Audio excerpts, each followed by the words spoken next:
Welcome back to Change of Address, the web series in which I deliver each president's inaugural address in order leading up to January 20th, 2021. My name is Colin Rafferty. I am the author of Execute the Office, Essays with Presidents, which will be available in February from Baobab Press. There's a link to purchase the book in the description beneath me right now. If we were in an alternate universe, I would have gone out today to Tilden Street in Richmond, up in the Museum District, and filmed there, because in an alternate universe, Samuel Tilden is the 19th President of the United States. But instead, it's Rutherford B. Hayes. It's the closest election, Electoral College-wise, in American history. Just one vote wins the election for Hayes. And it is in kind of a corrupt bargain, what's known in, colloquially as the Compromise of 1877, basically agrees that in exchange for some disputed electoral votes in the South, that Hayes is going to basically end Reconstruction in the South, or end a lot of the kind of federal protections for Reconstruction in the South. And so what we're going to see after Hayes is kind of the beginning of Jim Crow laws and regulations and culture in the South kind of take hold then. So now, of course, none of that's going to come across in the inaugural address. He'll make some references to the kind of controversy of his election, but he's not going to say anything much. And which raises a really kind of interesting question here, which is that the inaugural address is in a way supposed to be both like, here's what I'm thinking about doing in my upcoming administration, but also a kind of celebration or an inspirational speech. And it's interesting to kind of think about how Biden might approach this with coming out of a fairly not close and not really disputed election, but a disputed election nonetheless. And certainly one of our favorite things to say these days is how divided America is. And so it'll be interesting to see what tone and approach he takes rhetoric-wise in his inaugural speech. But we've got, still not quite 150 years of American history to get through before then. So without any further ado, here is Rutherford B. Hayes' only inaugural address. Fellow citizens, we have assembled to repeat the public ceremonial, begun by Washington, observed by all my predecessors, and now a time-honored custom which marks the commencement of a new term of the presidential office. Called to the duties of this great trust, I proceed, in compliance with usage, to announce some of the leading principles on the subjects that now chiefly engage the public attention, by which it is my desire to be guided in the discharge of those duties. I shall not undertake to lay down irrevocably principles or measures of administration, but rather to speak of the motives which should animate us, and to suggest certain important ends be attained in accordance with our institutions and essential to the welfare of our country. At the outset of the discussions which preceded the recent presidential election, it seemed to me fitting that I should fully make known my sentiments in regard to several of the important questions which then appeared to demand the consideration of the country. Following the example, and in part adopting the language of one of my predecessors, I wish now, when every motive for misrepresentation has passed away, to repeat what was said before the election, trusting that my countrymen will candidly weigh and understand it, and that they will feel assured that the sentiments declared in accepting the nomination for the presidency will be the standard of my conduct in the path before me, charged, as I now am, with the grave and difficult task of carrying them out in the practical administration of the government so far as depends under the Constitution and laws of the Chief Executive of the nation. The permanent pacification of the country upon such principles, and by such measures as will secure the complete protection of all its citizens and the free enjoyment of all their constitutional rights, is now the one subject in our public affairs which all thoughtful and patriotic citizens regard as of supreme importance. Many of the calamitous effects of the tremendous revolution which has passed over the southern states still remain. The immeasurable benefits which will surely follow, sooner or later, the hearty and generous acceptance of the legitimate results of that revolution, have not yet been realized. Difficult and embarrassing questions meet us at the threshold of this subject. The people of those states are still impoverished, and the inestimable blessing of wise, honest, and peaceful local self-government is not fully enjoyed. Whatever difference of opinion may exist to the cause of this condition of things, the fact is clear that in the progress of events the time has come when such government is the imperative necessity required by all the varied interests, public and private, of those states. But it must not be forgotten that only a local government which recognizes and maintains inviolate the rights of all is a true self-government. With respect to the two distinct races whose peculiar relations to each other have brought upon us the deplorable complications and perplexities which exist in those states, it must be a government which guards the interests of both races carefully and equally. It must be a government which submits loyally and heartily to the Constitution and the laws of the nation and the laws of the states themselves, accepting and obeying faithfully the whole Constitution as it is. Resting upon this sure and substantial foundation, the superstructure of beneficent local governments can be built up, and not otherwise. In furtherance of such obedience to the letter and the spirit of the Constitution, and in behalf of all that its attainment implies, all so-called party interests lose their apparent importance, and party lines may well be permitted to fade into insignificance. The question we have to consider for the immediate welfare of those states of the Union is the question of government or no government, of social order and all the peaceful industries and the happiness that belongs to it, or a return to barbarism. It is a question in which every citizen of the nation is deeply interested, and with respect to which we ought not to be, in a partisan sense, either Republican or Democrats, but fellow citizens and fellow men, to whom the interests of a common country and a common humanity are dear. The sweeping revolution of the entire labor system of a large portion of our country and the advance of 4 million people from a condition of servitude to that of citizenship upon an equal footing with their former masters could not occur without presenting problems of the gravest moment to be dealt with by the emancipated race, by their former masters, and by the general government, the author of the act of emancipation. That it was a wise, just, and providential act fraught with good for all concerned is not generally conceded throughout the country. That a moral obligation rests upon the national government to employ its constitutional power and to influence to establish the rights of the people it has emancipated and to protect them in the employment of those rights when they are infringed or assailed is also generally admitted. The evils which afflict the southern states can only be removed or remedied by the united and harmonious efforts of both races, actuated by motives of mutual sympathy and regard. And while in duty bound and fully determined to protect the rights of all by every constitutional means at the disposal of my administration, I am sincerely anxious to use every legitimate influence in favor of honest and efficient local self-government as the true resource of those states for the promotion of the contentment and prosperity of their citizens. In the effort I shall make to accomplish this purpose, I ask the cordial cooperation of all who cherish an interest in the welfare of the country, trusting that party ties and the prejudice of race will be freely surrendered in behalf of the great purpose to be accomplished.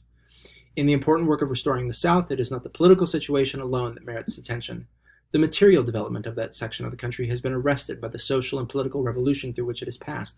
and now needs and deserves the considerate care of the national government within the just limits prescribed by the Constitution and wise public economy. But at the basis of all prosperity, for that as well as for every other part of the country, lies the improvement of the intellectual and moral condition of the people. Universal suffrage should rest upon universal education. To this end, liberal and permanent provision should be made for the support of free schools by the state governments, and if need be, supplemented by legitimate aid from national authority. Let me assure my countrymen of the southern states that it is my earnest desire to regard and promote their truest interest, the interest of the white and of the colored people both and equally, and to put forth my best efforts in behalf of a civil policy which will forever wipe out in our political affairs the color line and distinction between North and South, to the end that we may have not merely a united North or a united South, but a united country. I ask the attention of the public to the paramount necessity of reform in our civil service, a reform not merely as to certain abuses and practices of so-called official patronage which have come to have the sanction of usage in several departments of our government, but a change in the system of appointment itself, a reform that shall be thorough, radical, and complete, a return to the principles and practices of the founders of the government. They neither expected nor desired from public officers any partisan service. They meant that public officers should owe their whole service to the government and to the people. They meant that the officer should be secure in his tenure as long as his personal character remained untarnished and the performance of his duties satisfactory. They held that appointments to office were not to be made nor expected merely as rewards for partisan services, nor merely on the nomination of members of Congress, as being entitled in any respect to the control of such appointments. The fact that both the great political parties of the country, in declaring their principles prior to the election, gave a prominent place to the subject of reform of our civil service, recognizing and strongly urging its necessity, in terms almost identical in their specific import with those I have here employed, must be accepted as a conclusive argument in behalf of these measures. It must be regarded as the expression of the united voice and will of the whole country upon this subject, and both political parties are virtually pledged to give it their unreserved support.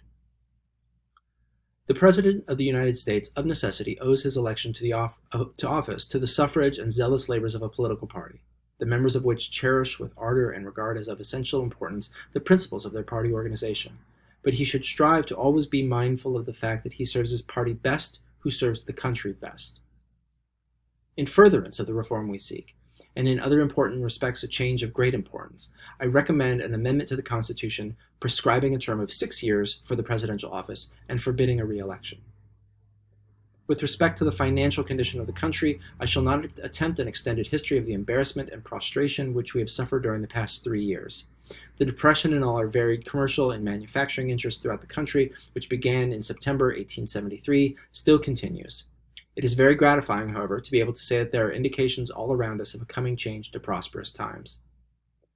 Upon the currency question, intimately connected as it is with this topic, I may be permitted to repeat here the statement made in my letter of acceptance, that in my judgment the feeling of uncertainty inseparable from an irredeemable paper currency, with its fluctuation of values, is one of the greatest obstacles to a return to prosperous times.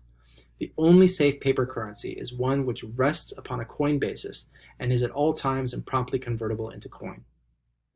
I adhere to the views heretofore expressed by me in favor of congressional legislation in behalf of an early resumption of specie payments, and I am satisfied not only that this is wise, but that the interests as well as the public sentiment of the country imperatively demand it. Passing from these remarks upon the condition of our own country to consider our relations with other lands, we are reminded by the international complications abroad, threatening the peace of Europe, that our traditional rule of non-interference in the affairs of foreign nations has proved of great value in past times and ought to be strictly observed. The policy inaugurated by my honored predecessor, President Grant, of submitting to arbitration grave questions in dispute between ourselves and foreign powers points to a new and incomparably the best instrumentality for the preservation of peace, and will, as I believe, become a beneficent example of the course to be pursued in similar emergencies by other nations.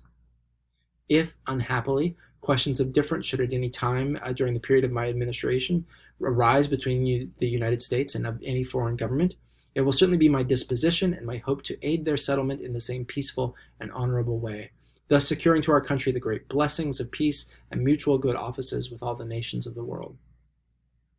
Fellow citizens, we have reached the close of a political contest marked by the excitements which usually attend the contest between great political parties whose members espouse and advocate with earnest faith their respective creeds. The circumstances were, perhaps, in no respect or extraordinary, save in the closeness and the consequent uncertainty of the result. For the first time in the history of the country, it has been deemed best, in view of the peculiar circumstances of the case, that the objections and questions in dispute with reference to the counting of the electoral votes should be referred to the decision of a tribunal appointed for this purpose. That tribunal, established by law for this sole purpose, its members, all of them men of long established reputation for integrity and intelligence, and, with the exception of those who are also members of the Supreme Judiciary, chosen equally from both political parties, its deliberations enlightened by the research and arguments of the able counsel, was entitled to the fullest confidence of the American people. Its decisions have been patiently waited for and accepted as legally conclusive by the general judgment of the public. For the present, opinion will widely vary as to the wisdom of the several conclusions announced by that tribunal. This is to be anticipated in every instance where matters of dispute are made the subject of arbitration under the forms of law. Human judgment is never unerring, and is rarely regarded as otherwise than wrong by the unsuccessful party in the contest. The fact that two great political parties have in this way settled a dispute in regard to which good men differ as to the facts and the law no less than as to the proper course to be pursued in solving the question in controversy is an occasion for general rejoicing. Upon one point there is entire unanimity in public sentiment, that conflicting claims to the presidency must be amicably and peaceably adjusted, and that when so adjusted the general acquiescence of the nation ought surely to flow. It has been reserved for a government of the people, where the right of suffrage is universal, to give to the world the first example in the history of a great nation, in the midst of the struggle of opposing parties for power, hushing its party tumults to yield the issue of the contest to adjustment according to the forms of law.